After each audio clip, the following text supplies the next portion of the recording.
इस कार को भी आज ही खराब होना था। एक तो ड्राइवर नहीं लाई मैं, और ऊपर से फोन भी डेड है। मेघा गाड़ी के अंदर से कुछ ढूंढ रही होती है। तभी उसके पीछे एक डबल डेकर बस आके रुक जाती है। वो पीछे मुड़ती है। ये बस कहाँ से आ गई? मैंने तो रोका भी नहीं। मेघा बस में चढ़ जाती है। बस के अंदर कुछ लोग बैठे हैं। टूरिस्ट जैसे कपड़े पहने हैं, जैसे किसी साइट सीइंग पे आए हों। बस के अंदर म्यूजिक बज रहा है। भैया, मुझे अटावा शहर में उतार देना। टिकट? कंडक्टर ना तो जवाब देता है, ना ही टिकट। वो चुपचाप बस सिर हिलाकर वहाँ से चला जाता है। अजीब इंसान है, टिकट भी नहीं दिया। कुछ ही समय बाद मेघा की आंखें बंद होने लगी। वो सोने ही वाली थी कि उसे कहीं से लाउड म्यूजिक सुनाई दिया। उसने आंखें खोलकर देखा, पर उसे ड्राइवर सीट खाली लगी। उसने फिर से अच्छे से देखा तो ड्राइवर अपनी सीट पे ही बैठा हुआ था। मेघा को बस में बैठे बहुत अजीब लग रहा था। ये म्यूजिक तो बंद ही नहीं हो रहा। किसी और को तकलीफ नहीं हो रही है क्या इससे? वो कंडक्टर को हाथ दिखाकर बुलाती है और उससे पूछती है, भैया ये म्यूजिक कहाँ से आ रहा है? कंडक्टर कुछ जवाब नहीं देता और वहाँ से चला जाता है। मेघा अपने पीछे बैठे इंसान को देखती है। वो आंखें फाड़ के बिना पलक झपकाए मेघा की तरफ देख रहा है। मेघा थोड़ा डरे हुए उससे पूछती है, ये इतना लाउड म्यूजिक कहाँ से आ रहा है? ऊपर पार्टी हो रही है।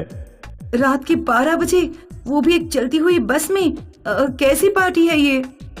तुम्हारी मौत की।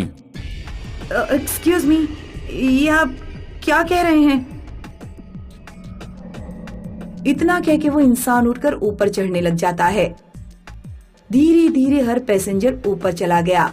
अब बस ड्राइवर और मेघा बच गए थे। मेघा को बस में बैठे हुए काफी टाइम हो चुका था और अभी तक वो शहर नहीं पहुंची। उसने बस ड्राइवर से पूछने का सोचा। ड्राइवर, ओ ड्राइवर भाई साहब, हम कहाँ पहुँचे हैं? ड्राइवर सीट पर बैठे हुए अपना पूरा सिर घुमाकर मेघा को देखकर भयानक तरीके से हंसता है। कौन हो तुम? हे भगवान, मैंने ये क्या देख लिया? मेघा की ऊपर पहुंच के आंखें फटी की फटी रह जाती हैं। उसने देखा कि वहाँ पार्टी चल रही थी, पर कोई ऐसी वैसी पार्टी नहीं, बल्कि भूतों की पार्टी। किसी भूत का सिर कटा हुआ था तो किसी भूत के हाथ, कोई भूत आग में जला हुआ था तो किसी भूत का चेहरा छिला हुआ। ये क्या हो रहा है? मेघा जब ये बोल रही होती है तभी वो कंडक्टर अपने नुकीले नाखून वाले हाथ से मेघा को आगे लेके आता है। कंडक्टर की आंखें पूरी सफेद हैं। नहीं नहीं, मुझे जाने दो, प्लीज जाने दो। सारे भूत मेघा को चारों ओर से घेर के नाचने लग जाते हैं। मेघा जोर जोर से चिल्ला रही थी, गिड़गिड़ा रही थी, पर भूतों की पार्टी के शोर की वजह से उसकी आवाज कोई नहीं सुन पाया। मेघा किसी तरह भूतों के चंगुल से निकलकर नीचे भागती है। मेघा नीचे पहुंचती है और बस का ड्राइवर अपना सिर उल्टा करके बस चला रहा है। नहीं, मैं ऐसे नहीं मरने वाली, नहीं। कहाँ जाना है?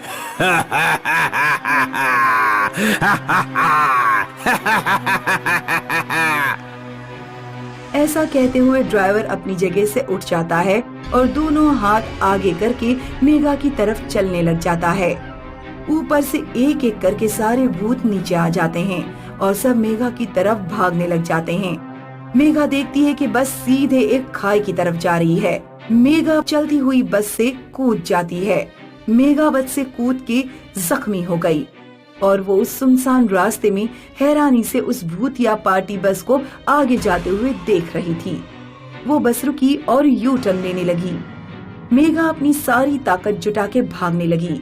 मेघा बिना रुके, बिना पीछे मुड़े भागती गई और वो तब तक भागती रही जब तक वो बस उसे दिखना बंद नहीं हो गई और उसका म्यूजिक सुनना बंद नहीं हो गया हो। और तब जाके मेघा ने चैन की सांस ली।